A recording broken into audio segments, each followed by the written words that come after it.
Let not your heart be troubled. You are listening to the Sean Hannity Radio Show podcast.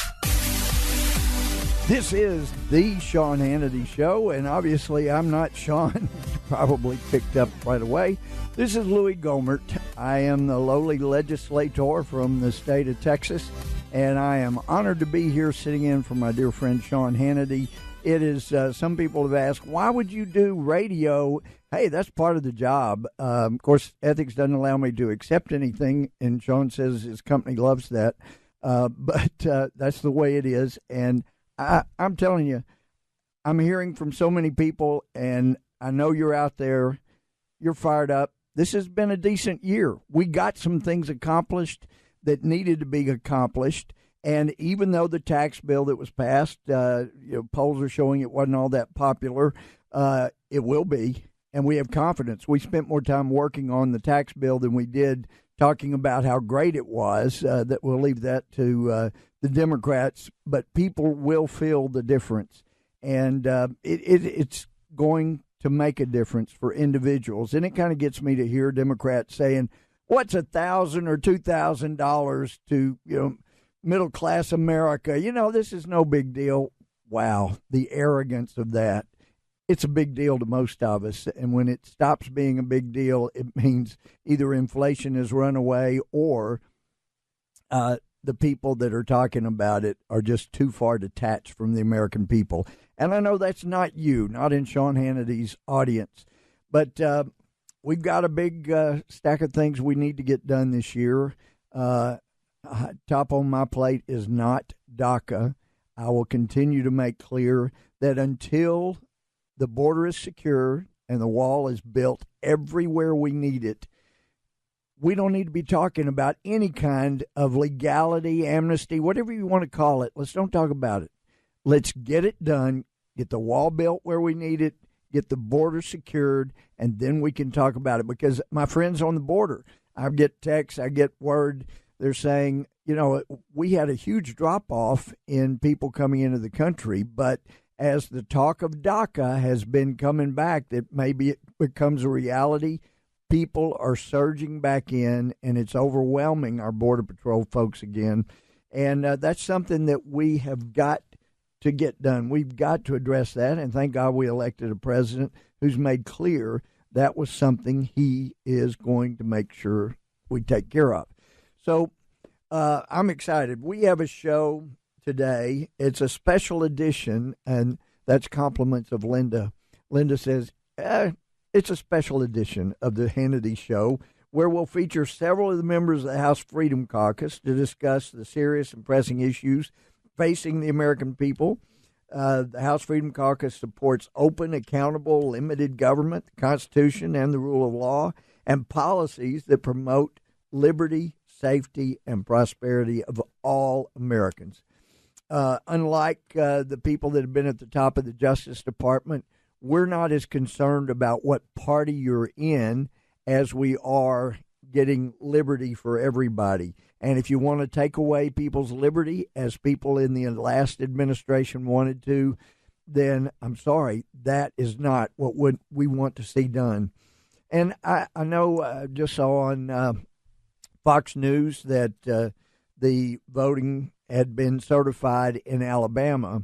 But I know this has been talked about a great deal, and some people have asked, why did you go to Alabama to help Roy Moore? Look, I met him back when I was a district judge, a felony judge, like he had been at one time. And I was impressed with his principles. And when the declarations came out by women allegedly 38 years afterwards, 4 weeks before the election, one thing I know, and folks, you're listening to a guy who has sentenced many people to life in prison for what they did to women. Having 3 daughters and a wife, I care deeply about what happens to women. And I've even sentenced to death for what one guy did to a woman, and I had no problems in doing that. I take it seriously. But I also take due process seriously. And, in fact, I may be the only member of Congress that's ever appealed a death sentence. I had no problem with capital punishment. I wrote a paper that a very liberal socialist professor gave me an A on, but back in college days. I've always felt there is a place for capital punishment if the circumstances are right. But as I told the highest court in Texas when I argued this guy's case, I believe in capital punishment. But in order to have punishment, you have got to make sure due process is accorded and afforded, and in this case it wasn't. And I saw, folks, there's a reason we have statutes of limitation where you cannot make claims against someone in court after a certain length of time in criminal courts. You can't. It's barred by limitations. You got murder, you got treason. There's a few things that don't have limitations, but in a civil case, if you want to sue somebody for an assault, sexual or otherwise, there are limitations on when a claim can be made. And why is that? Because we have evolved in our justice system to where we saw if you wait too long to make a claim, then a person cannot adequately defend themselves. I mean, if somebody made a claim against me, you did something 38 years ago. Well, I know I was at Fort Benning, Georgia, in what they called this man's army.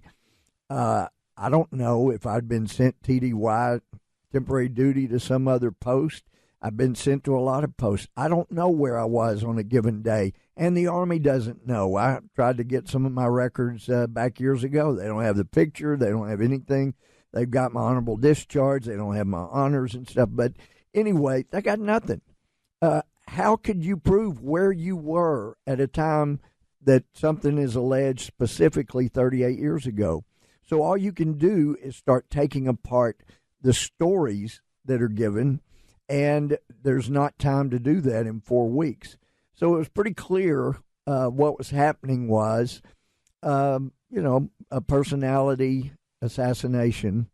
And, in sexual assault cases, we're very strict in what evidence we will allow a jury to hear. There is an exception. There are a few exceptions, but one is that we let the jury know how quickly a person who contends she or he was sexually assaulted, how quickly they made an outcry.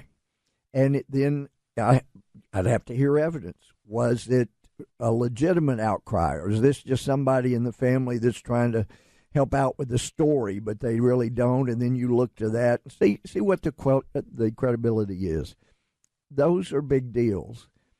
And when you have stories that start breaking down where you have fraud in saying that an autograph took place, or somebody said, yeah, he used to call me, I was 14, he'd call me on my phone in my room, and it turns out she didn't have a phone in her room. They didn't have a cell phone. They didn't have a cord that reached to her room. So, okay, you lied about that. What else are you lying about? You've got to have time to break down stories, and I knew there was not time. And all I could think about was Harry Reid after he lied about Mitt Romney and said, gee, Romney didn't pay taxes for all these years. Turned out it was a lie. When he was asked about it later after the election, all he had to say was, well, we won, didn't we? That's the way some people in this country look at it. Not truth, not justice, not the American way. The old test from Superman of years ago. Truth, justice, and the American way. Yeah, I used to dress up, have the cape, the whole thing. But I love Superman. He was fighting for what was right. I was quoted in Dallas Morning News when I was 6 years old as saying, when I grow up, I want to be a fine Christian sheriff. And I didn't think it was funny. I never could understand why anybody thought that was worth printing. But anyway, it's truth. It's justice. It's the American way.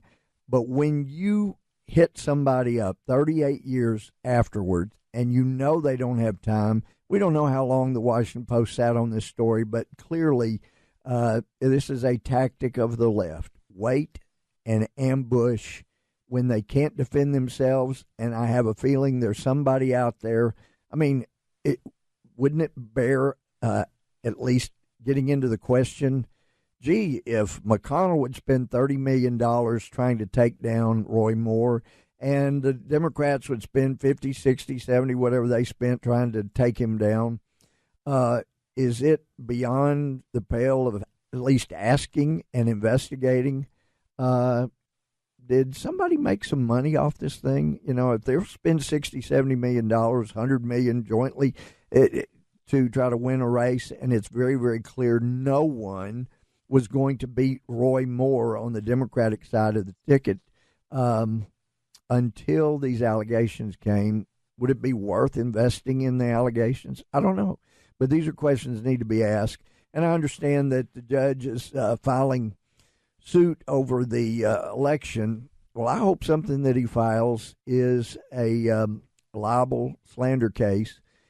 Those are such tough cases. I mean, I got like the Longview paper. There's no question we've got all kinds of malice that we could prove.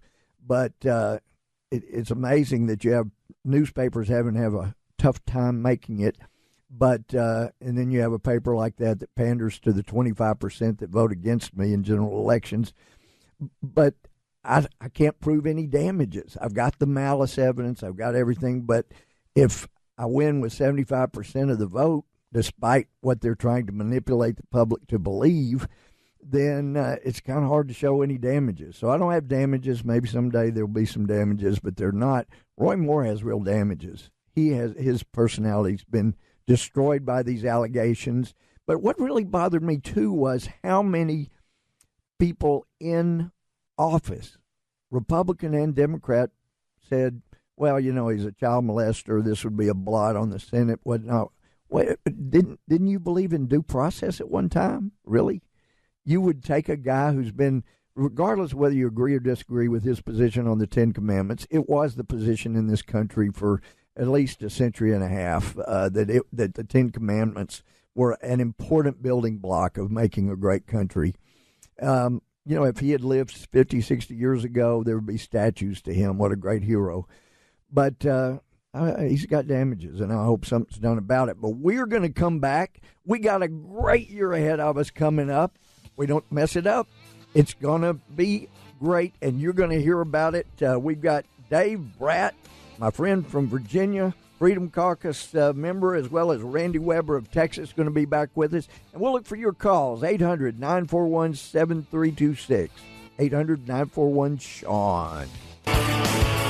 This is Louie Gohmert sitting in for my friend Sean Hannity, a real American hero. He is for me. What a great guy. We're going to take some calls and see what some of the folks are talking about. But let me mention this.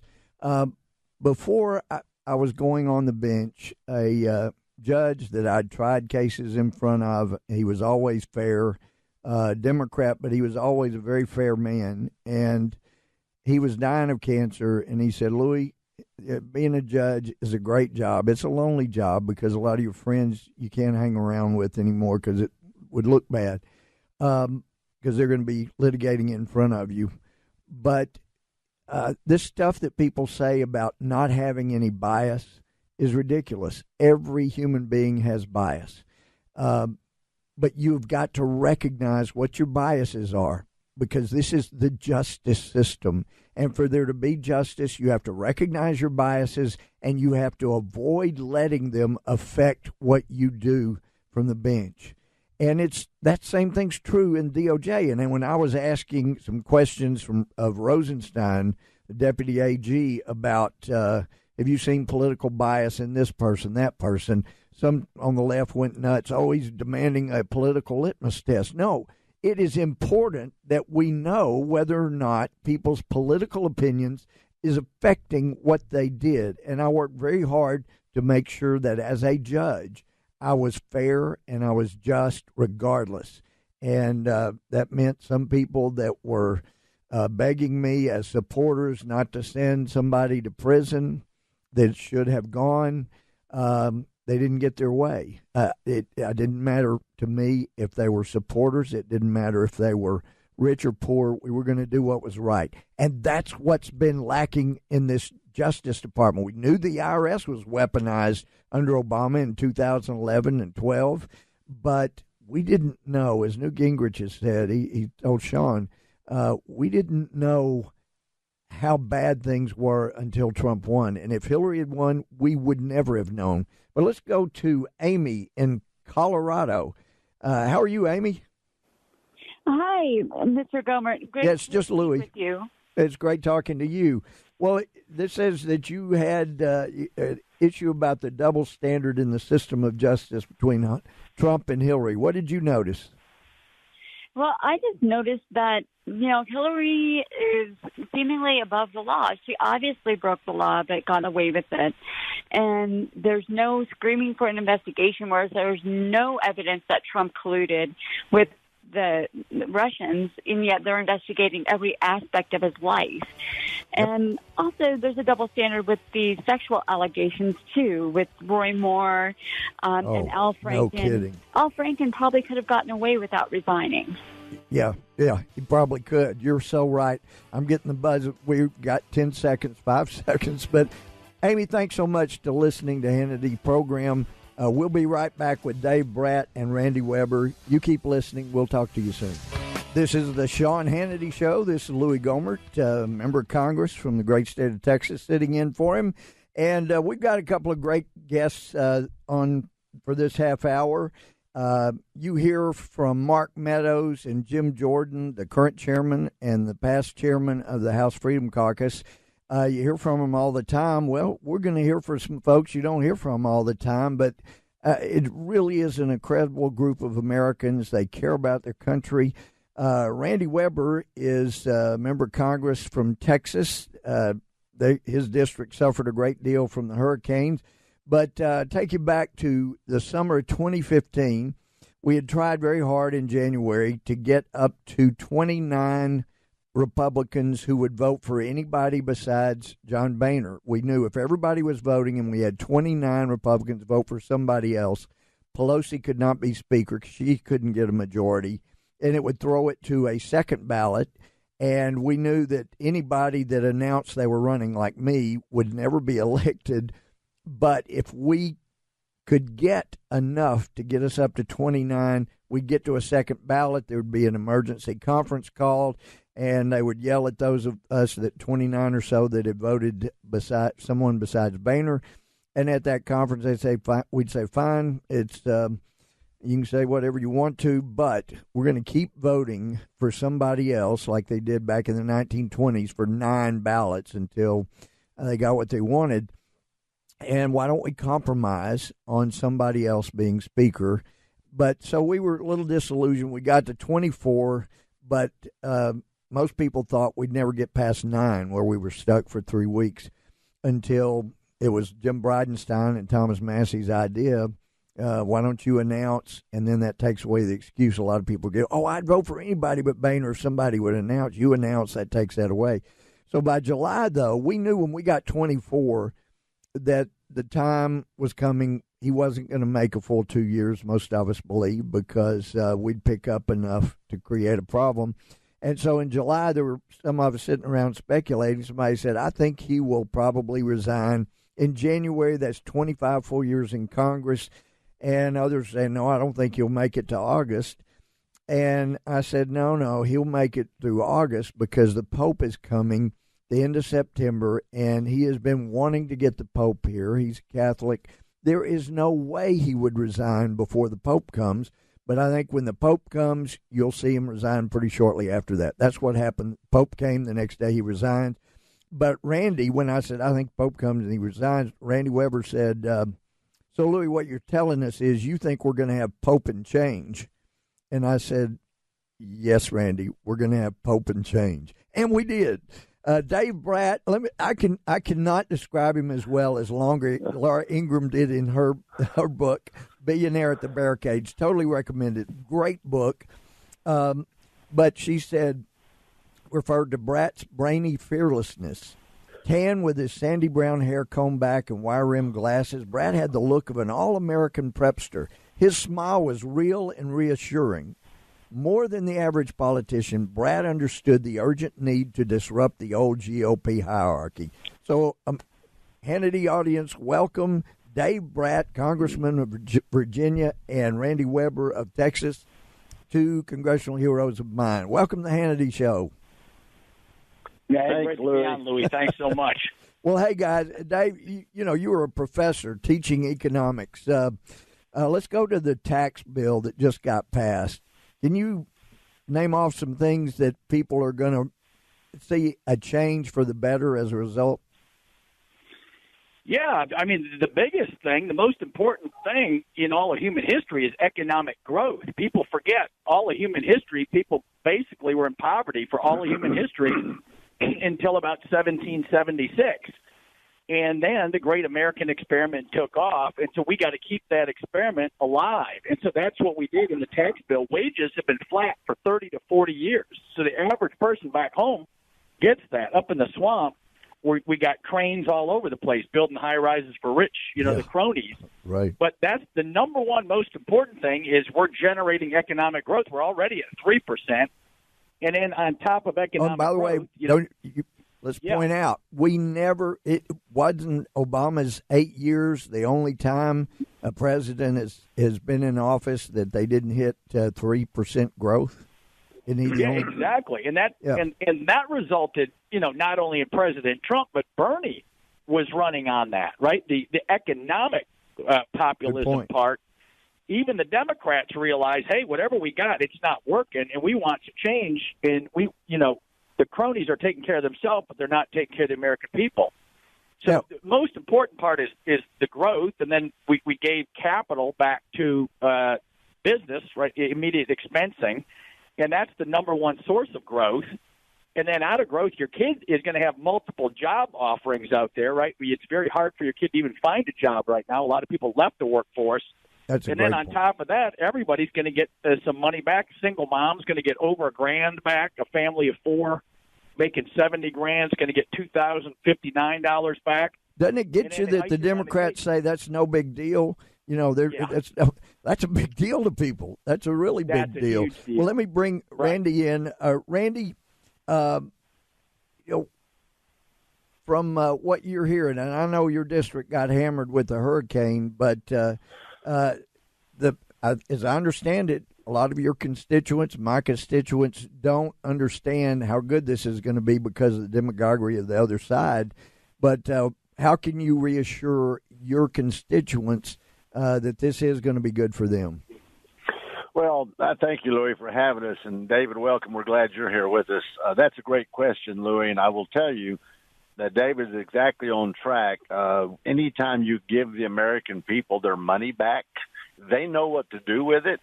Yes, a lot of people are hearing the hammering away of the left. It's just unbelievable. They've still got the, throw Paul Ryan, throw grandma over the cliff kind of scenario going on, that the Republicans are doing a number on the middle class, doing a number on the old people, going to do a number on Social Security, going to do a number on Medicare, and just on and on and on, trying to use the fear factor. Most of the people in my district that are paying attention, especially since they're business-minded, of course, I owned an air conditioning company for 35 years, sold it last July. Most of the people who are paying attention to conservative, what we would call our values from the Republican Party platform of 2016, who are paying attention and understand how we don't need a bigger government and control of our money. We need a smaller government, giving people their money back to spend, invest in the economy. They get it. There are a number of people, though, Louie, who are frightened by what the left demagoguery has been. So they're watching very closely. Yep. Well, Dave, I love the dimension you bring to Freedom Caucus meetings with your economic background. John Kenneth Galbraith, I didn't agree with much of anything he said or wrote, except that he said there are two kinds of economists, those who don't know and those who don't know they don't know. But you've always struck me as somebody that really gets it. But Steve Moore used to be with Wall Street Journal. He said he loved the way I described the corporate tax. People are told, oh, don't worry, that's the rich, greedy people that pay that corporate tax. No, corporations, if they don't recoup it from the individuals, their customers, then they don't stay in business. So that 35% corporate tax it has been the largest tariff that any country puts on its own goods and services. It does hurt our competition around the world, our competitiveness around the world. So what do you see happening, dropping that to 21%? Well, I see what we. Yeah. Go ahead, David. Yeah. I mean, I just see what we have, right? The market has already had 60 or 70 of its all-time highs. We're growing at 3% right now. The Federal Reserve says we're going to grow at 4% coming up. The only problem we have is we're living in Orwellian times for real, right? Yeah, JFK, the great Democrat president, did what we just did. And it's amazing that we have to defend ourselves for doing what Kennedy said would lift all boats. And you got a huge growth spurt under Kennedy and under Reagan. And so we do the same thing Kennedy does, and the left goes apoplectic when Obama proposed a corporate rate change 10 years ago. And so, I mean, it really is amazing. We're sitting here trying to just explain common sense. You don't have to. The American people are going to feel it. In 1 month, they're going to get bigger paychecks, and it's game over. Yeah. Randy, do you see that as being a threat to Democrats, that people start noticing that they're doing better this year? Well, absolutely. We've had 8 years of failed economic policies. We've got the lowest recovery rate, growth rate, as David pointed out. In the last 70 or 80 years, however long it's been, they're going to see more in their paychecks. They're going to understand the hypocrisy of Democrats who are making the claim. They're decrying the fact that these corporations want to go overseas, but they also want to keep the corporate tax rate at an all-time high. You can't have it both ways. We want to be competitive with all these countries around the world. We want to keep those corporations here, those manufacturing jobs here. We want to produce more jobs, and this bill's going to do that. And as people see that, they're going to start seeing the hypocrisy of the demagoguery of the easy for you to say. Yeah, for Pete's sakes, huh? But yeah, I absolutely agree with that, and people are going to see them for what they are. Just a matter of time. Well, look, we've got to take a break right now, but can both of y'all hold on, and we'll come back and take your calls at 800-941-7326. Call in and talk to me, Louie Gohmert, or my brothers Dave Bratt or Randy Weber. 800-941-SEAN. We'll be right back. This is the Sean Hannity Show, and I am here with Dave Bratt, Congressman from Virginia, and Congressman Randy Weber of Texas. Let's go to the phone lines. Tim in Mississippi, thank you for listening to the Sean Hannity Show. Well, thank you, Louie, and thank you for all you've done since you've been in Washington. You're very kind. Well, sure. Well, I understand you have a specific question about the tax law. Well, I do. I've been a CPA for long enough to understand what real tax reform is, and the last real tax reform we had in this country was TEPA 1986 under Ronald Reagan. That's right. This in no way is tax reform.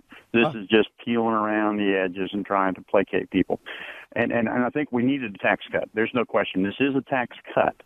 But one of the things, and I have voted for one Democrat in my life. In 1976, I was young and stupid, and I voted for Jimmy Carter. Okay, so it's not like I am a Democrat or a leftist. Sure.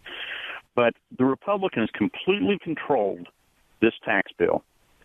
And we talk a lot about hypocrisy and demagoguery, and the Republicans had it within their power to get rid of the most unconscionable aspect of current tax law, and that is the carried interest provision.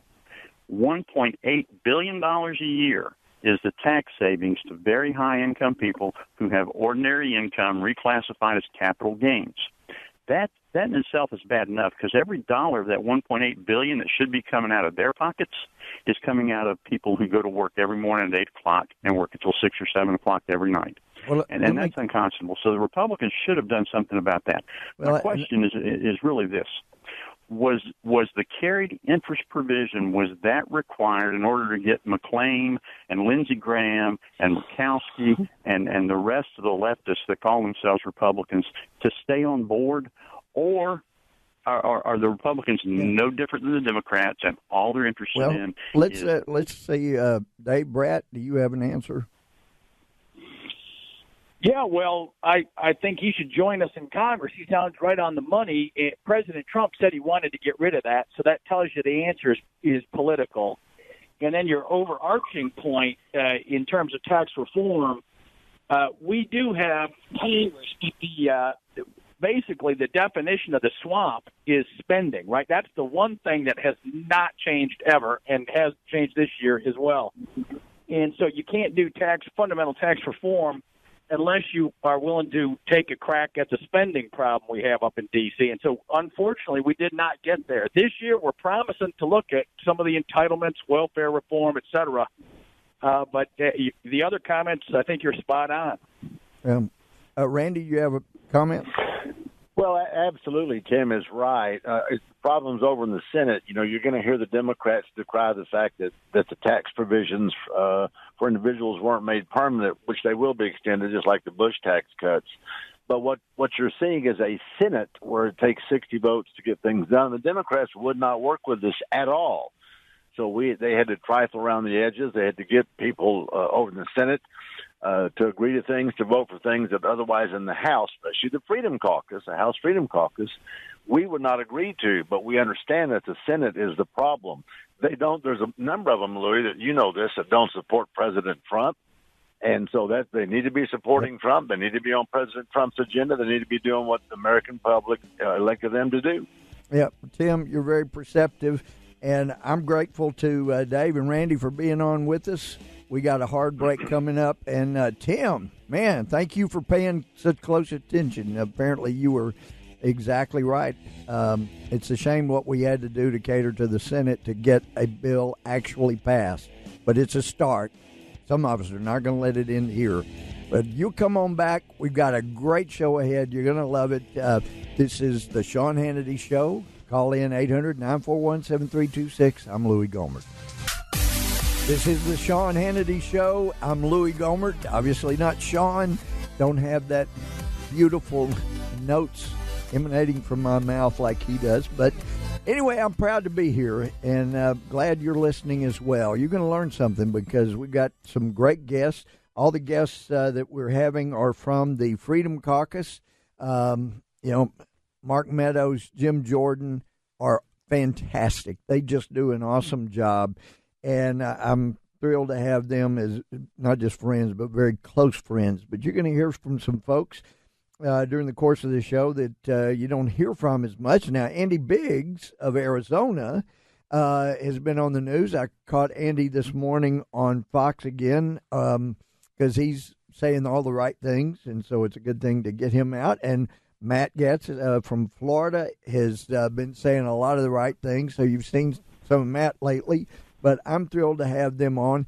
And before we get too far past the tax bill we were talking about, let me just do a shout-out to Kevin Brady. I think he did a great job negotiating with the Senate. It was not easy. And, heck, we had a repeal of the Johnson Amendment. We didn't talk about it. It was in the House version that passed, repealed the Johnson Amendment that prevented charitable organizations from being involved in politics at all, and changed American history dramatically after the huge role that churches played in the first part. But anyway, but it didn't make it through the Senate. That was one of those things that ended up being left in the trash heap. But Matt Getz and Andy Biggs and I have all been involved in questioning a lot about what's been going on at the Justice Department. And I just have been staggered, as Newt Gingrich said, we didn't know how bad things were until Trump won. And if Hillary won, we would have never known the kind of things that we're finding out. Matt, I mean, it's really been an eye-opener for all of us. We're on the Judiciary Committee together, and what's your thought about how did it strike you as we got in deeper and deeper, and we found out more and more about how the DOJ had been weaponized? Well, you're absolutely right, Louie, and it's great to be on. Great to hear you, my friend. I've been missing our talks, and now we get to share your mentorship of me with 14 million Americans. That's awesome. What a special thing. Louie has not only helped me and my service in the Congress, but a number of the newer members look to Louie for conservative leadership and guidance. And hey, man, I got to say it. It's absolutely the truth. This is Hannity Radio, baby. We got to tell the truth. I'm telling you, though, you have been actually quite an inspiration to me. You come in, you're ready to take on anybody that's disrupting the country, and I love it. I love it. I'm glad you're there. But I'm telling you, you had to have been shocked, Matt, when we started getting answers to some of our questions about what had been going on in the last 4 years at the DOJ. I was, and I think the threshold moment in all of this, Louie, was when Congressman Andy Biggs and Jim Jordan and yourself and Mike Johnson of Louisiana and I came together and said, we are tired of the Democrats telling lies to the American people that it was Donald Trump colluding with Russia. To this day, there is no evidence of that whatsoever. And so we started pointing out the truth, that it was actually the DNC making payments to a company that, by the way, was employing a senior DOJ official's wife to then go and pay Russians to tell lies about President Trump. And when we did that the first time in the Judiciary Committee, and we said, we're done playing defense, we're going to start playing offense, I think everything turned around. And today, Louie, 54% of the American people, according to a Harvard poll, so you know it's got to be better than that, but at 54% according to a Harvard poll, agree with you and I, agree with Andy Biggs, that the Mueller investigation is riddled with conflicts of interest. And my belief is that an investigation that is conflicted could never result in any meaningful prosecution. I mean, your time on the bench would, I think, inform a lot of our listeners that if you've got bad motives and bad people and bad facts surrounding the reasons why people are persecuting someone, you could never get a conviction in a circumstance like that. It would be a defense lawyer's dream. And so I'm glad we've been able to tell the truth about the conflicts of interest at the FBI and Department of Justice, about the extent to which those folks were absolutely pulling for Hillary Clinton to win. I mean, Andrew Weissman, who's the number 2 to Mueller, actually went to the Hillary Clinton non-victory party. And if she had won, they'd all gotten big jobs and big promotions, and they'd have been able to do whatever they wanted, and we would have never known about Uranium One. We would have never known about the Fusion GPS dossier paid for by Democrats. Well, and by the way, those prior cases that involved Uranium One, where we had an undercover agent, I say we, the FBI was using an undercover person. He wasn't, I guess, an agent, but they had somebody on the inside. And Rosenstein, Deputy Attorney General Rosenstein's name is right there, or he goes by Rosenstein. His name was right there on the motion to seal all those records, and the judge signed off. All right, you want them sealed. And so we can't see some of the records or any of the records from those cases that were sealed that involved the Russia One investigation. But, Andy, I think both you and Matt have come to Congress after Mueller went off as FBI director. Isn't that right? That's correct, Louis. Yeah, so that's correct. You never had a chance to question Mueller. But when back first of the year when Jeff Sessions was talked into recusing himself because he said he was advised by all of the career guys. Well, he didn't realize, I didn't realize, that these career guys he put a lot of stock in were such hard-driving Democrats that had a political agenda, just like James Comey did when he talked John Ashcroft into recusing himself. So that Comey could get his best friend back then, a dear friend at least, godfather of one of his kids, Patrick Fitzgerald, appointed as special prosecutor back then. But so when Mueller was appointed, and we had all these Republican leaders saying, "Oh, that's great, he'll be fair," and we still got some that are saying, "Oh, he'll be nonpartisan." That's garbage.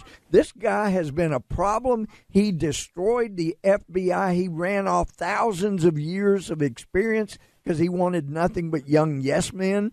He couldn't stand the truth. He couldn't handle the truth. And so he ran folks off that had more experience that could have helped him avoid some of the pitfalls he got the FBI into. And then you look at things like he had been involved in railroading Ted Stevens. He was the FBI director when that debacle happened. And somebody from the Justice Department, FBI, should have gone to prison for what they did to Ted Stevens. Totally created a case where none exists, kept all of the evidence away from him, and so he couldn't defend himself. And then they convict him the week before the election. He loses by a few thousand votes. and then he dies 17 months later in a plane crash he wouldn't have been in if he had been reelected. So, and then we don't want to forget the anthrax case. Bush even called Mueller and Comey to his office. We had to report and said, "Are you sure this is the guy? Because it really doesn't. There doesn't seem to be any evidence." Mueller assured him he was the guy. This was the guy. No evidence other than when the guy they were going after reached down and petted the dogs. They said, "Well, the dog may have alerted, so that's why we think there was no evidence." And they went after the wrong guy and destroyed his life. Mueller doesn't mind destroying lives unfairly. But so what do you have, Andy, to tell the American people about what you've learned about the Justice Department that needs fixing? Well, first of all, Louie, I just want to say that it is an honor to be with you today and an honor to serve with you. You're a conservative, there's no doubt about it. And then also it's a great honor to serve with Matt and Jim. And I will tell you what, friends, there's no you got some people who are unafraid with Matt Gaetz and Louie Gohmert and Jim Jordan and the Freedom Caucus, because we're willing to get in there and fight the fight and mix it up. And so let me tell you what astonishes me, and it astonishes me yet, is that people are saying that Robert Mueller, we should leave him alone because he's a war hero. Well, I don't dispute he's a war hero. But what he's done here is he has exhibited incredible, at bare minimum, negligence, and I think it's far greater than that. He has done no vetting of his team, and this team is so biased. There's such a conflict of interest there that there is little chance that anybody is going to get a fair investigation. So when Matt starts talking about some of these people like Weinstein, these people were donors to the Democrats, but not little donors. I mean, it's okay to be a Democrat or a Republican and be an agent, but when you are unfairly biased, then it gives the appearance of corruption in the highest aspects of our Department of Justice. But what got you and Matt and all of us motivated was we saw the evidence of that bias. Yeah. That's what there's not supposed to be. Your political positions are not supposed to affect your job when your job is justice. And right, you're not supposed to come in with a predetermined outcome. And that's what they came in with. The problem for them is they can't even really manufacture the evidence. They've exceeded their scope. They were supposed to determine if there was Russian collusion or Trump collusion with the Russians in the election. They're far beyond that now, and they're trying to come up with these charges just so they can leverage people to try to come up with basically a fake case. And that's what we see here. It's outrageous. And until Attorney General Sessions goes in and starts clearing out these upper management, long-term hub of the spokes. These guys are the hubs of the spokes. Rosenstein, Mueller, Comey, McCabe. These guys are the hubs of that spoke that is controlling these directed outcomes for political reasons. And the first thing was to exonerate Hillary Clinton, which they manufactured that. And then the second thing is to come in and try to delegitimize and, if possible, bring criminal charges against the President of the United States. Matt, what was outrage? Yeah. Matt, let me ask you, what did you see as the biggest outrage? There are just so many to choose from. Well, when my constituents saw emails from Andrew McCabe saying that Hillary Clinton was going to be getting special treatment, that she got a headquarters special, that it wouldn't be the normal process that any other American would face who deals with classified information, they were outraged. Louie and Andy, you guys know that I represent a very heavy military district where my constituents have to deal with classified information as part of their daily lives, and they all know how serious that is. And the notion that you have someone in the senior level of our government saying that someone's going to get special treatment because they are a candidate for president, it really erodes our sense that there is a rule of law that applies equally to everyone. So I would say that evidence was smoking gun evidence of disparate treatment for Hillary Clinton.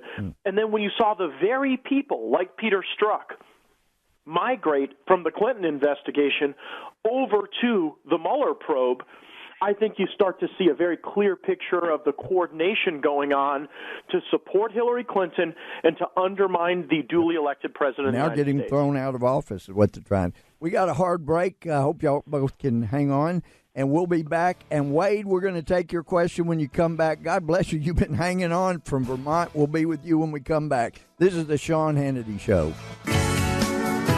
This is the Sean Hannity Show. This is Louie Gohmert sitting in, and I have guests, Freedom Caucus fellow members, Matt Getz and Andy Biggs. Well, let's go to Wade. You have a question. Thank you. You've got patience. Unbelievable, Wade, in Vermont. What's your question for us? Hey, Mr. Gohmert, I appreciate you. Well, thanks, Wade. I always like it when you fill in for Sean. But, everyone I know was so excited when President Trump was elected that we might see the swamp drained. And in Vermont, they were all excited. Sessions is up to the job. Do you think we will ever see any indictments for Uranium One, the Clinton Foundation, pay for play? And then the second part of my question is, do you think we'll ever see a bill put forward for term limits? Matt, you want to take the first part of that question? Andy, you can come back on the next. Sure. If we gave Louie Gohmert and a few of us on the Judiciary Committee indictment power, we'd be real dangerous. Right now, that power lies with the Department of Justice, and the fear I have is that our Attorney General, while he's doing great work on immigration and great work on free speech on college campuses, is not giving the bribes and the risk created by the corruption at the Clinton Foundation the attention that it absolutely deserves. And so we, Louie Gohmert and Andy Biggs and Jim Jordan and about 20 members of the House Judiciary Committee signed a letter to the Attorney General saying we want a second special counsel to evaluate the Clinton Foundation and the real risk that we may have in this country going forward if we don't find out who was bribed and what they did. And so we've called for that. Unfortunately, the Attorney General has not agreed with us, and we keep making the case each and every day to the American people that this is essential to draining the swamp. I don't believe the American people will trust that we have truly drained the swamp until we address the corruption that was clearly evident in the Clinton Foundation. We're down to 15 seconds. From Arizona. But, Andy, you think we'll have term limits? I'd like to see it. Yeah, Louie, I just want to address something Matt said. We just got 5 seconds. Yeah, I'll just do it real fast, and that is this: the Attorney General Sessions promised that if the Inspector General said there were irregularities, which we know, and the Inspector General's already said, they would. We're out of time. Sorry. This is the Sean Hannity Show. This is Louie Gohmert sitting in for Sean, and we're glad to have you here. We have had a great show. You've been hearing from folks who are members of the Freedom Caucus, and I've got a great couple of guests now, dear friends. Paul Gosar from Arizona. Of course, you heard from Andy Biggs from Arizona, and Andy is back with us because the hard break cut off his answer. But we also been joined by Georgia Congressman Jody Hice. Andy, your thought got cut off. Would you mind finishing that for us? You bet, and I'll just say hi to Polly and Jody real quick. But let me just tell you, the question with regard to indictments on Hillary Clinton and her gang, we were promised by Director Sessions and by Director Wray of the FBI in my questioning in the judiciary, if the Inspector General said there were anomalies, which we know there were, that they would reopen the investigation, and that could lead to indictments. And that's what I wanted to get out, is that I still believe there's hope, because you should not be immune from criminal conduct just because you lost an election. And then the second question is, I think it's going to be a long time coming before you get term limits, simply because you do empower special interests, you empower lobbyists, you empower bureaucrats and staff, rather than the elected officials, and they're unaccountable. Elected officials at least are somewhat accountable, as we see. But, Louie, it's good being with you. Thanks for having me. Thank you, Andy. Thanks for coming on. And one other thought, I went to Congress. I didn't run on term limits, but I've always believed they were a good idea. But it became very clear to me when I got to Congress, holy cow, the bureaucrats are already running this place. We're going to have term limits. They need to be not only we need them on people in Congress, House, Senate, and also we need them on bureaucrats. Somebody that's in charge has got to have a limit because they already are running things so much more than the elected officials. That is so totally out of whack. But we're also joined, like I say, Paul Gosar, very dear friend from Arizona. I've had the honor of going out to Arizona and campaigning for him with Paul, and Jody Heiss of Georgia, dear friends and brothers in the effort. And I thought if y'all wouldn't mind, Jody and Paul, we would go straight to the calls. We got a whole stack of them. People have been very patient. Let's see. We've got Joe in Winston-Salem, North Carolina. You have a question for Paul Gosar, Jody Heiss, and me, Louie Gohmert? Hi, Louie. How are you? As far as I know, okay. I moved out of New York. I got basically taxed out of New York where I grew up about 11 years ago and loved living in North Carolina. But most of my friends are liberals, and I feel like the last conservative standing. Even in North Carolina? Pardon me? Even in North Carolina? Well, all right. Last conservative standing on Facebook and emails. Oh, I see what you're saying, yeah. I grew up in New York, so I still have a lot of connections up there. And we argue all the time on Facebook and emails, and I argue the benefits of the tax cut. I argue the benefits of Trump. I argue that Russiagate is nothing. I talk about Christopher Steele and the made-up dossier. Yeah. And one of the things they come back at me at is how come his approval ratings are so low? And other than saying, probably the same polls that said Hillary would win in a landslide, I've never seen polls saying how popular Trump is, and I believe he is. I believe he's going to be with us for 8 years. But how do I answer that? Well, Paul, you have a response. I think it's a great question, Louie, and Merry Christmas, Louie. It's great to be on.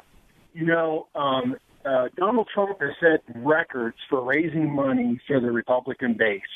That should show you the proudness of the president in chief. When you look at where he goes, it's vivacious crowds that follow him. And so, people are tired of polls because you can get polls to tell you whatever you would like to. I'm a dentist in real life, and I understand statistics and how you phrase questions to get the desired outcomes. So I would tend to tell you that with the money that he's raised, the crowds that he entertains, the forgotten men and women are going to follow him all the way through 8 years. Well, and point I think needs to be made. Tom DeLay told me this some years ago. He said, it's so amazing. People always think, if somebody's rich, they're Republican, but the Democrats have many more ultra-rich people than Republicans do, and so often the people that have started a business or in business and things are rolling, they're afraid that they'll make somebody politically mad, so they don't want to give too much. And he said it's a lot harder to get people who are conservative to donate than it is to get these ultra-liberal left. I mean, you think of all the billionaires or millionaires, you just seem to have a whole lot more Democrats very actively involved. Never mind that they've made their billion. They're out there trying to keep you from making your billion with more and more government. But Jody, I mean, you have people attack you, even from Georgia. I do from Texas. How do you respond when you get to feeling like Joe has?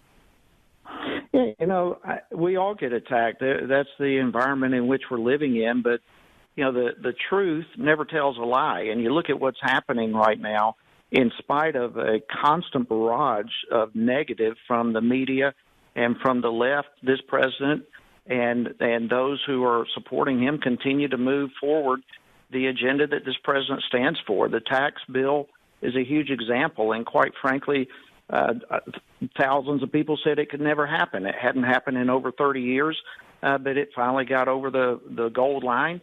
People are going to see tax breaks. The American economy and the economic engine is about to boom, the likes of which none of us have seen before. And, when people start seeing more money in their pocketbooks and the economy growing, I think that's going to quiet a lot of the skeptics in spite of the fact that they're still screaming. Yeah. And the sky's not falling in from that perspective. So we have a lot of problems, a lot of issues to deal with.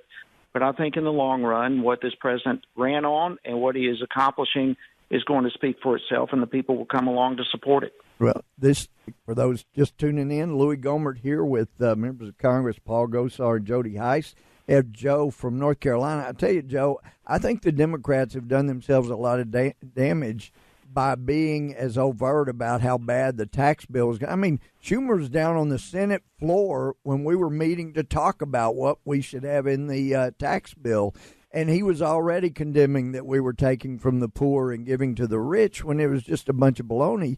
You're going to see the economy improve, and people are going to find out what they've been saying about the tax bill is just not true, and I think they're at some risk. I would predict by this summer you're going to be having Democrats wanting to talk about anything but the economy.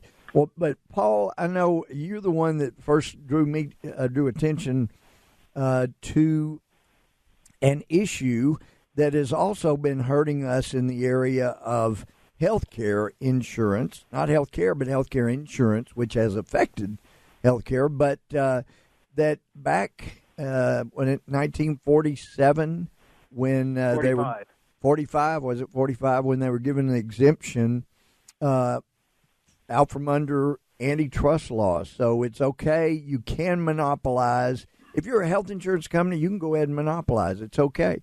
And you pushed, and although I think, Paul, I got up and said even more than you did, Paul Gosar has the bill we need to take up, and that's going to end the exemption for these health insurance companies from the antitrust laws. They're allowed to monopolize. We passed that with your leadership in the House, and it was over 400 votes, wasn't it? 416-7, Louie, and the seven weren't even against it. The six members from the Congressional Black Caucus wanted John Conyers to get the credit, who had carried the water for a long time.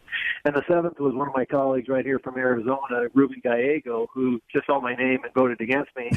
And he left the floor, and he had to write a dissertation on why he was really for the bill. Because, but, Paul, if the Senate would take that up, that would pass by huge numbers. So why do you think the Senate is not willing to take up this bill to end the monopolies that health insurance companies? They can, when these new energetic entrepreneurs come up with new ways to address health care needs, they can get swarmed over by a monopolizing health insurance company. Don't you think the Senate would pass it just as big as we did? Well, it would be, because I guarantee you there's not a senator that would vote for the insurance industry over their constituents, particularly if they're running for re-election.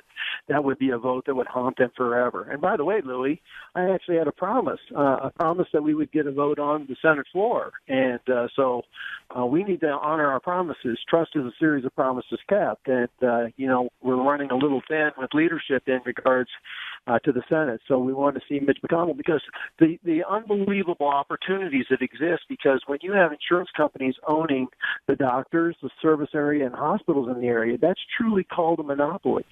And we see prices go down and more services and more opportunities and ideas to fluctuate in the marketplace when everybody has to compete against each other. It makes a big deal. It also lowers premiums on insurance. It also lowers drug costs and hospital stays. And isn't that interesting? Those were the three biggies that won from Obamacare. If you took $1 and invested in hospitals before Obamacare, you're 8.5 times more wealthy. You're 17 times more wealthy with insurance companies, and we can't calculate what you would be with the pharmaceuticals. Yeah. Well, we got to take a break, but hopefully Paul Gosar and Jody Heiss will stay with us, and we'll be right back with more of your questions. Thanks so much. This is the Sean Hannity Show. I'm Louie Gohmert. This is the Sean Hannity Show. I'm Louie Gohmert, sitting in for Sean, and I have with me a couple of great brothers in our effort to get our freedom back, Paul Gosar, Jody Heiss. Let's Jody, why don't you take this question from Jim from Tampa, Florida. Thanks for listening to Sean's show. Jim, you know something? I have read the Communist Manifesto. I did a lot of looking at it back in college days, and you've reminded me something I have forgotten for many years. What can you tell us about the manifesto? Okay, in the Communist Manifesto in Chapter 2, Platform 2, if you read it, it is our graduated tax system like we have now. And what they say, it was put in place to control the people, pure and simple. Wow. And this is why we need to go to, as everybody knows, a flat tax, period. Yep. I love that. In fact, Jody is from Georgia. I guess fair tax. Yeah, both of the proponents of the fair tax were from Georgia. What is your thought, Jody? Yeah, absolutely. You control people's money, you control their lives, and you control their lives, you control their freedom and the amount of freedom they have or do not have. And that's exactly what a confiscatory tax system does, which is what we have had and to some extent we'll continue to have until we do go to a flat tax or some sort of consumption tax. That's why I totally support the fair tax, because it's based on you paying taxes based upon how much you purchase and that type of thing. You know, I think we've moved a step closer towards tax simplicity with the tax bill that was just passed. It was not as simple as I would like, certainly not even as simple as the original House version, which had 3 categories as opposed to 7, which we have now, 8 if you include 0. But it is a step in the direction of simplicity, and that, you're still going to have, they say up to 90% of the people will be able to fill their taxes out on the size of a postcard. I hope that's true. We'll wait and see. But listen, I couldn't agree with Jim anymore. Taxes, as it currently is a setup for loss of freedom and individual rights. We've seen that. I mean, look at just churches. Since the Johnson Amendment back in the 50s said, a charitable organization, including churches, could not participate in politics without threatening their contribution. You had preachers for the first time in American history going, oh, my word, we better not get involved in expressing our political feelings, no matter how biblically based. And, of course, you're sensitive to that. Paul, we got 30 seconds. You want to finish your thoughts on that? I think it's a great comment, but just take it from this aspect, is that times have changed, and we can't do a one and done, as Jody said. This is a step in the right direction, but what we have to do is continually look at that progression of making sure people keep more money in their pockets, because we don't have a revenue problem in Washington, D.C. We got a spending problem, so we want to empower the people. That's it. This is a Sean Hannity Show. We will be right back with more of the Sean Hannity Show. I'm Louie Gohmert. This is the Sean Hannity Show. I'm Louie Gohmert sitting in for Sean, and awfully proud to be doing so. It's nice to be here. And we have had guests from the Freedom Caucus. And I got to say, it was Sean Hannity that did more to talk me into joining the Freedom Caucus than even Mark Meadows or Jim Jordan. And I'm so glad he did. Just a great bunch of folks. And we're joined by 2 of those, Ron DeSantis, Congressman from Florida, and also Tom Garrett, Congressman from Virginia. Guys, welcome to the Sean Hannity Show. Howdy, Louie. How are you? Happy New Year. Well, thank you. I heard Tom and I heard Ron. I tell you what, guys, we have a bunch of people who are calling in. Let's go to Jerry in Kansas City. Ron, why don't you take this first question? Sure. Jerry, welcome. Glad you're listening to the Sean Hannity Show, and thank you for your patience. Well, thank you, gentlemen, for serving. My question, although I'm not sure exactly the potential of it could happen, but my question is there any way that Bill Clinton could have negotiated on Hillary's behalf a presidential pardon that nobody is aware of, that if she gets indicted, she could pull that out and use it? What do you think, Ron? Well, I mean, that can't happen unless it's already been issued by Obama, and there would be a record of that. So I don't think that is likely. I do think what likely happened when he met with Loretta Lynch on the tarmac, the infamous tarmac meeting at the Phoenix airport, right before the decision not to indict Hillary. I think he told Loretta, hey, it'd be so great Hillary gets beyond this. We'd love to have you stay as Attorney General. And we're working. I hope the IG report shed some light on that. But they were not talking about grandkids for 30 minutes. I can tell you that. No. And my thing is that her arrogance of, that like none of this is going to touch her, just makes me wonder, what does she know that we don't know? Well, I think that the arrogance you saw was her believing what everybody was telling her. She was going to win. And, gee, it seems like the more appearances you make, people think you wouldn't be a good president. So maybe let's just keep you away from the press. Let's keep you out of the eyes of the beholders and voters, and because you've got this wrapped up. What do you think, Tom Garrett? I don't think Loretta Lynch has any grandchildren, and I believe Hillary and Bill have one. So 30 minutes of grandchild conversation surely would take the word doting to a new level. Ron's probably a better lawyer than me. Louie, you were a judge, but you can't do the get-out-of-jail-free card. That doesn't work in real life, although if it did exist, Bill Clinton would probably have one.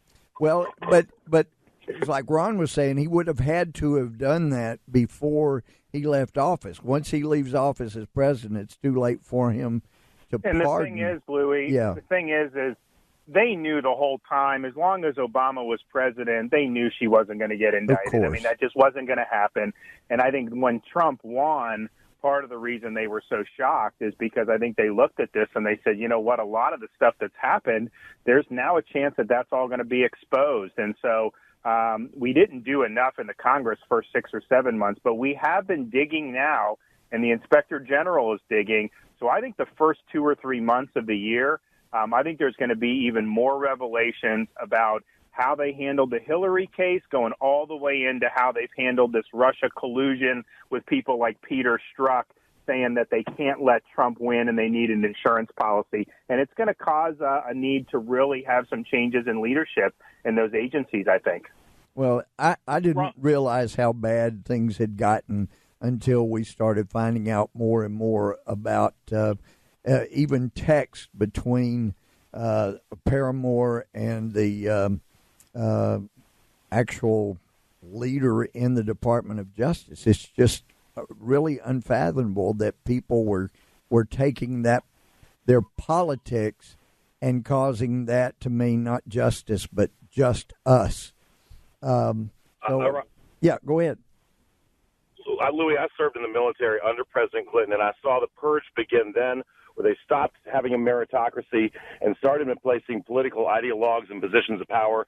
It's obviously infiltrated the Justice Department. Peter Strzok was mentioned.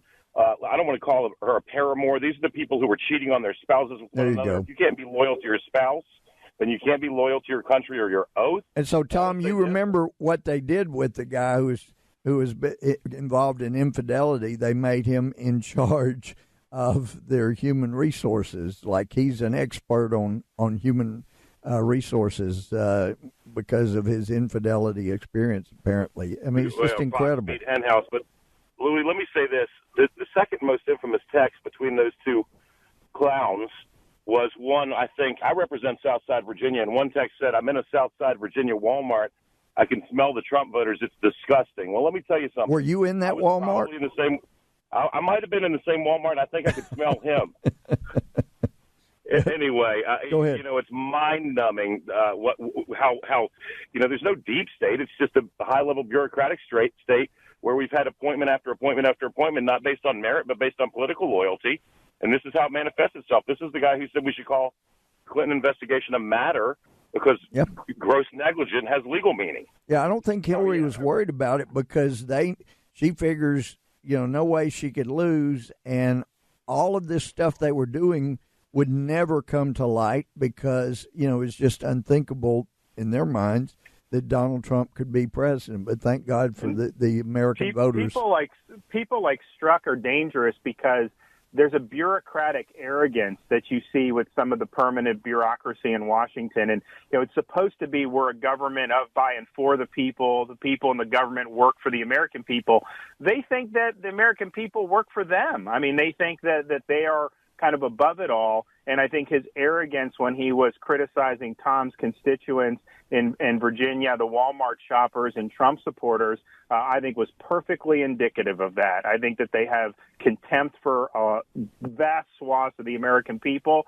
And when it influences your job, that is a major, major problem. So I'm glad this has come out. I think there's going to be more that come out, though. I don't think we've reached the bottom here. Well, Ron DeSantis, you make such a great point. I just couldn't believe that kind of arrogance. I mean, I still think of people that serve in the federal government, especially in the Justice Department. I know so many FBI agents around the country, and, I mean, they don't think that way, that they can smell another political supporter in a Walmart. Are you kidding me? It's just unfathomable, almost, that there were people in the Justice Department that were thinking like that. And so, Tom, I don't live in Southern Virginia, but I was as offended by that as anything I've seen.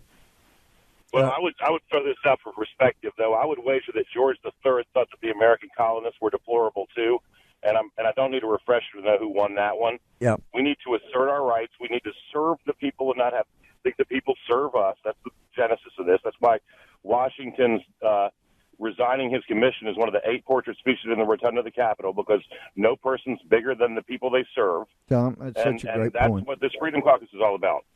Well, that's such a great point. That's Tom Garrett, Congressman for Virginia, and that's one of the important things that's been lost. The more we see, and Newt Gingrich has made the point that if Hillary had won, we would never have known how deep the state was, how deep the swamp was, how big the snakes were that were swimming around and biting people. We would not have known. None of this stuff would have come out. So I'm grateful to be serving with both of you. Ron, what do you see that we still need to do in this investigation? Oh, man. I mean, look at Bruce Orr. He was one of the top-ranking officials in the Obama Justice Department. He's meeting with the author of the dossier, Christopher Steele, during the election. Orr's wife was working for Fusion GPS, the company that commissioned the dossier with the Democrats' money. He needs to be brought in, deposed, under oath, because the more and more I think about this whole collusion narrative, I think it's based solely on that dossier. I think Strzok opened the counterintelligence investigation based off, which is essentially warmed over fake opposition research. And that's a confluence of the Democratic Party with the Obama Justice Department against an opposing candidate. We've never seen that before. That's very troubling if true, but that's, I think, where this is headed once we bring in Orr, once we bring in Strzok and put him under oath. Well, those are good points. We got to take a break. I hope y'all will stay with me. That's Ron DeSantis and Tom Garrett, congressman from Florida and Virginia, respectively. And, Tom, I want to get your thoughts when we come back on what should be done, because, folks, there's a lot we need to do. This is the Sean Hannity Show. I'm Louie Gohmert sitting in for Sean. We'll be right back. All right, this is the Sean Hannity Show. I'm Louie Gohmert with guests, fellow members of Congress, Ron DeSantis of Florida, Congressman Tom Garrett of Virginia, and Jason is the engineer here at the Sean Hannity Show. And it's so cool when he says, stand by, and then go. All right. So, Tom, when we took a break, we had just heard from Ron. What are your thoughts following up? Well, look, I mean, Watergate was a botched burglary by a bunch of people who didn't work for the United States government. The cover, look, I know of one president who took $500,000 from the Russians, and his name was Bill Clinton. We have a problem fulfilling our own uranium needs, and I know who approved the transfer of 20% of the uranium that we mine in this country to the Russians, and her name was Hillary Clinton. If there was collusion, and I got to give the hat tip to the left, it's brilliant. because they've essentially accused the Trump administration of that which there's an overwhelming amount of evidence, I would say surpassing probable cause, to indicate that they actually did. So if the American people will step up and wake up, there's something to be learned here. Now, look, I'm not a sycophant for the president. Sometimes his messaging makes me a little crazy. But I do think that we've done great things. We've had 16 times the number of regulatory removal acts. The CRA has been used 16 times more in the last year than it was in the previous 30. This tax cut, I'm not going to call it tax reform, has put more money in the American people's pockets in one fell swoop than anything, even adjusted for inflation, in over 30 years. So we're on the right track, and that's referenced and sort of reflected in the fact that there was a poll that came out recently that shows President Trump's approval numbers, now wait for it, identical at the same time in his first year as the sainted one, Barack Obama. So we just need to do what Gordon Liddy said going back around to Watergate. If you can overcome the fear of death, then you can achieve the death of fear. We need to do what we know is right, not worry about political calculations. That's called leadership. And I think there's one place it's coming from in Washington. It's guys like you, Louie, and guys like Ron. It's just a delight to get to work with you all. As bad as the swamp is, there are some rays of light, and we want to try to be those. Well, thanks, Tom Garrett. And Ron DeSantis, I tell you, going back to what Tom is saying about their collusion with the Russians on this Uranium One thing and the $145 million that flowed to the Clinton Foundation, you know, something I noticed, I was on the bench as a judge back then during the 90s when Clinton was president, but it seemed like he basically perfected the ability to take any wrongdoing in which you were engaged and blame your opponent for the very thing you were doing. Had you noticed that? There are some Democrats that are good at doing that. Well, they didn't call him Slick Willie for nothing, but you're right. Look, during the time of the Uranium One deal, the chairman and CEO, a guy named Ian Teflar, who was the chairman and CEO of Uranium One, he sent $2.3 million to the Clinton Foundation during the pendency of this deal. Hillary did not disclose that, which she was required to do per her agreement with President Obama, and that was a precondition for her being Secretary of State, that would be disclosed. They did not disclose that. Peter Schweitzer got it from the Canadian government. That's the only reason we know about that. But look, the news out of the Justice Department that they're now investigating this, I think, is positive. I mean, we're doing it in the Congress, but we're not going to be able to indict anyone. So if there was criminal misconduct, the only place you can do that is the Justice Department. And so I think finally we've turned the corner on this, and we'll get the American people the answers. And hopefully if people did wrong, they're held accountable. Well, that's a great point. Let's take a quick question. We've only got about a minute and a half, but Will in California, you have a question, and I'll get a response from Ron and Tom. Go ahead, Will. Yes, you're on the Sean Hannity Show. Glad to have you. Nice to speak with you. So my question is, Barack Obama was guilty of illegally running guns through Benghazi to arm enemy ISIS forces in Syria, specifically Stinger missiles, without congressional approval.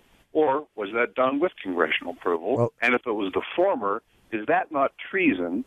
And what are you, as a U.S. congressman and a conservative going to do about charging the appropriate people with the appropriate crimes? Great question. Ron? Well, so there was a big Benghazi Select Committee that investigated all this. Now, I was not on that. I don't think you guys were either. They did the reports. There was a lot of people that weren't satisfied with that, but that was kind of Congress's swing at it, whether you like it or not. Now, in terms of any criminal conduct, that's going to be something that the Justice Department is going to have to do. I mean, we in the Congress, because of separation of powers, we make the law. Okay, we got a hard break. We're going out. That's Ron DeSantis and Tom Garrett, members of Congress. We'll be right back with more of the Sean Hannity Show. This is the Sean Hannity Show. I'm Louie Gohmert, lowly legislator from Texas. And I just want to finish up on Will's question, because it was very insightful about gun running, because, we heard, there were guns that the United States, Obama sent, that actually helped some of our enemies in Libya.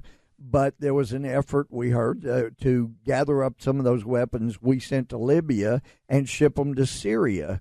Never mind that the one people they were going to ship them to in Syria kept letting them fall into the hands of ISIS. But I was so troubled after several months of Boehner not allowing us to have an independent committee look into Benghazi.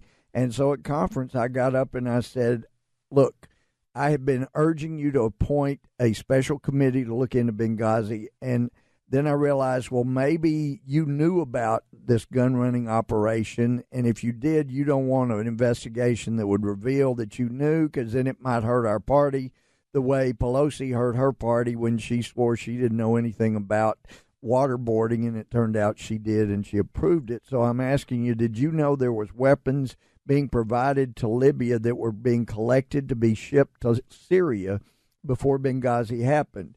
And he said, look, Louie, we can look into Benghazi without getting into any of that. And I said, answer my question. If you tell me you knew and approved of this beforehand, I will never bring this up again. I will not push for a committee any further, but I need to know.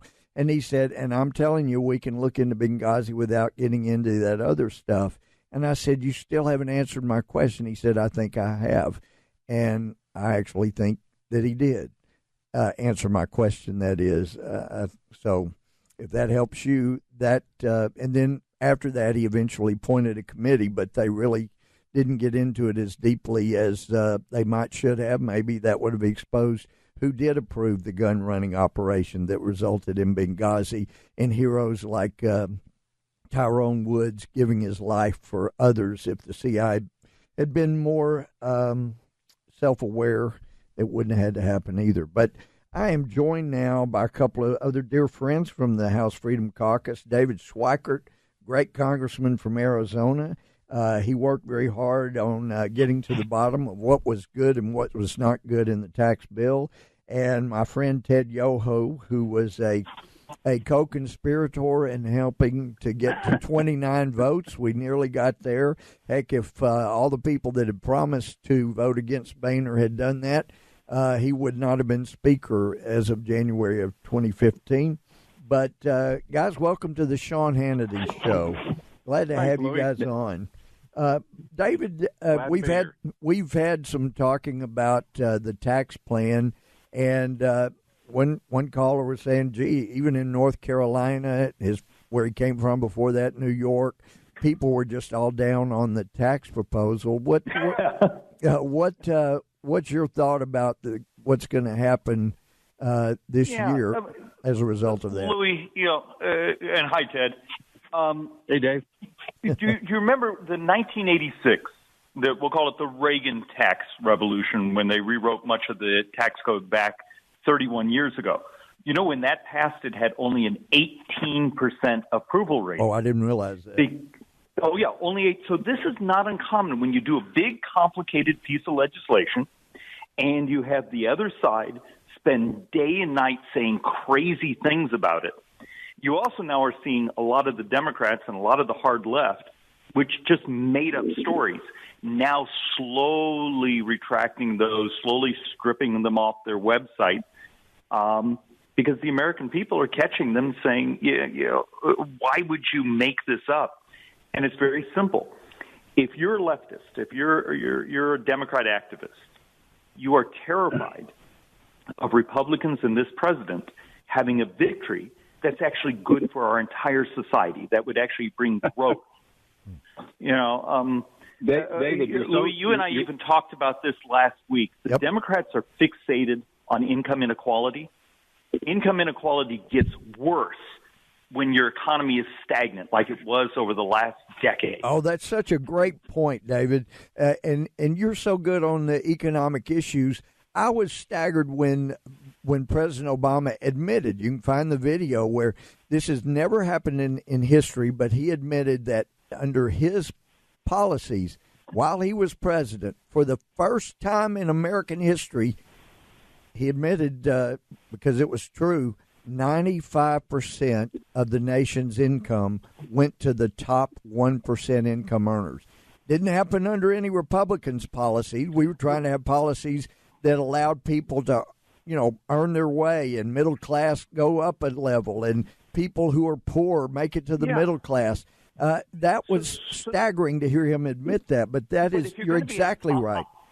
Yeah, if you're going to be an honest liberal and say income inequality is your fixation and passion, spend 5 minutes, look at the charts. During times of economic growth, that's when it shrinks, when the very thing you care most about on your ideology is actually most repaired by economic growth. And those of us on the conservative side, we actually see the debt bomb coming in about 15, 18 years. We see the demographic crisis we're in. 3/4 of all of our spending is entitlements. If you don't get economic growth, this country hits a wall in about a decade and a half.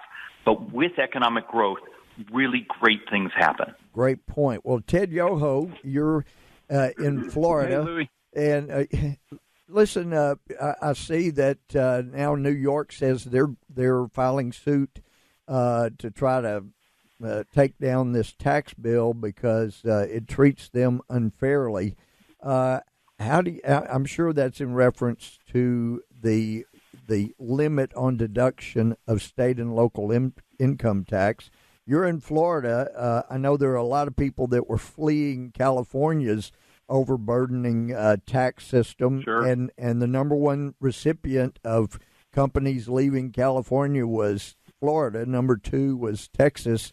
How do you feel about the allegations that New York is making? No, I think it's erroneous because, Louis, we've been supplementing. The rest of the nation has been supplementing those high tax states that have been controlled by Democratic policies.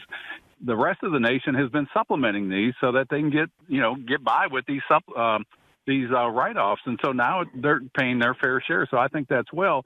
But remember, when the Democrats are railing about this, and of course you saw it on the House floor. But before I go into that description you gave of John Boehner and Benghazi, I was there when you stood up and said that, and you were spot on when you said that. The other thing is the Democratic Party is the party that says you can keep your doctor with the Affordable Health Care. Oh, yeah, that was a good one. You can keep your doctor. You can keep your insurance. Your premiums are going to go down $2,500 on average. I knew we were on the right track when Chuck Schumer and Nancy Pelosi says, if you Republicans pass this tax bill, you're going to lose the majority. Now, does anybody think that the Democrats would cheer us on for anything that would benefit our party and not them? So I knew we were on the right track, and this is a good tax plan. It'll benefit everybody. It's not the perfect plan, but it's going to be a heck of a lot better than it was. Well, don't you love that when our people that are opponents of what we're trying to do tell us, gee, if you do this, you'll lose the majority. It warms my heart to know they really don't want us to lose the majority. They want That's us right. to they really do the things that keep our majority. Well, David, what's your reaction you're getting around Arizona regarding what we've done on taxes and what people want to see us do in the new year? Well, Louie and Ted, the fact of the matter is the three of us are in three of the states that are in the sweet spot, Florida, Texas, and, of course, Arizona. Yeah. Ted, what's your temperature? I'm almost 80 degrees today. Oh, my. David, I'm sitting on a boat in the Atlantic Ocean watching the sunset with my family, and it is I knew somehow there would be an ocean involved in your answer. But I've got shorts, flip-flops on, and a T-shirt. Wow. I Nice. love it. But for those of us, particularly in Arizona, if you actually do the math, and also being an in-migration state, a state that's really growing, where you need capital, you need your businesses to be able to invest, we're in the sweet spot. But that sweet spot is true also for Texas, Florida, but it's also true for any state that has managed its finances with discipline and is actually trying to grow its economy. And just take one step sideways, outside the Republican, Democrat, the stuff we end up having to do. If you look at what's happened in the last unemployment report, the number of folks who hadn't worked in years who now found jobs, the number of felons who all of a sudden are getting job offers. There's some really wonderful stuff happening out there, and our hope is with the tax bill, with what we have to do with regulations, what we have to do with infrastructure and so many of these others, can we keep the curve going? And it's good for all Americans. Well, that's good. And that's our story. Well, as you're serenely contemplating these things, Ted Yoho, what do you say to what David Schweikert just offered? No, I agree with David. I think that's absolutely, he's spot on. David's always been real sharp on that.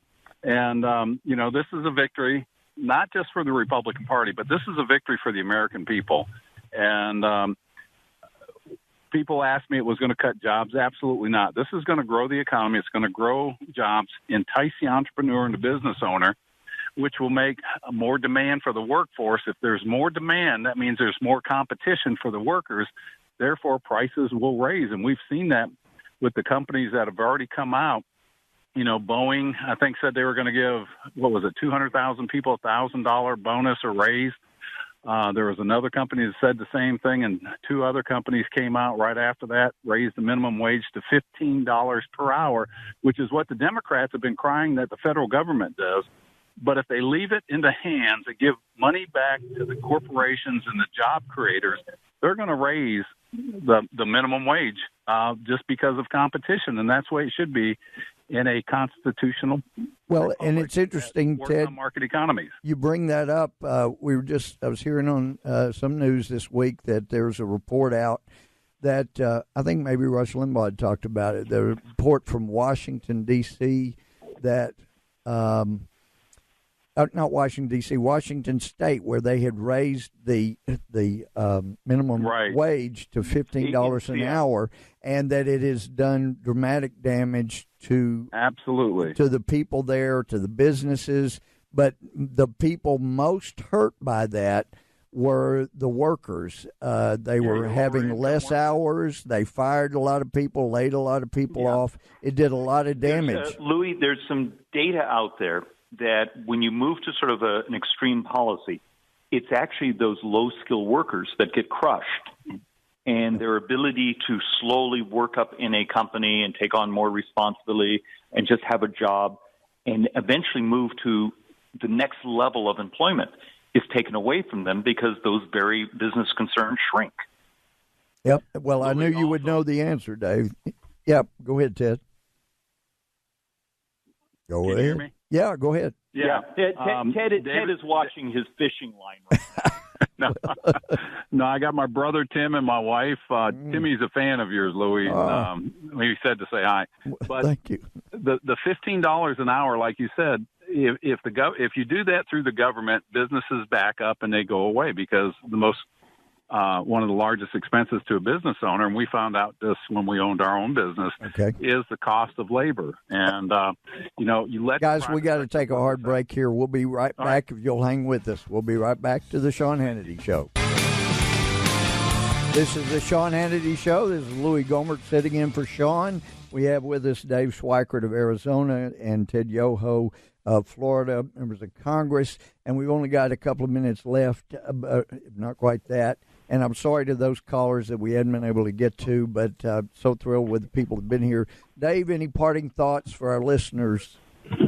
Yeah, and Louis, thank you for doing this because so often, when we founded the Freedom Caucus, we were a ragtag group of conservatives that just wanted a fair chance to legislate. And as you know, there was a couple of us who were thrown off our committees a few years ago, and we sort of fought. You were one of them. Yep. And the neat thing is, if you actually look at a lot of the great things that happened this year, I actually think we had a really positive influence on making good policy. I don't have any doubt about that. Yeah, Ted, final comment? No, I agree with Dave. There's no doubt what the effect the Freedom Caucus has had on our government and for the American people. And Dave was talking about the stagnant wages. Keep in mind, under the Obama policies of the Affordable Care Act, full-time work went from 40 hours to 30 hours. So that cut people's income 25%, and we saw that across all of Florida. And the last thing, Louis, is the Trump administration and the Trump era. I think you're going to see the largest economic growth we've seen since either Ronald Reagan or the 50s and 60s when we invested in America and made America great. Those are great thoughts. That's Ted Yoho, Dave Schweikert, members of Congress, members of the Freedom Caucus. And I'll leave you with this final thought from my late mother, who was just brilliant. She said, never argue with an ass lest onlookers confuse which is which. Keep that in thought.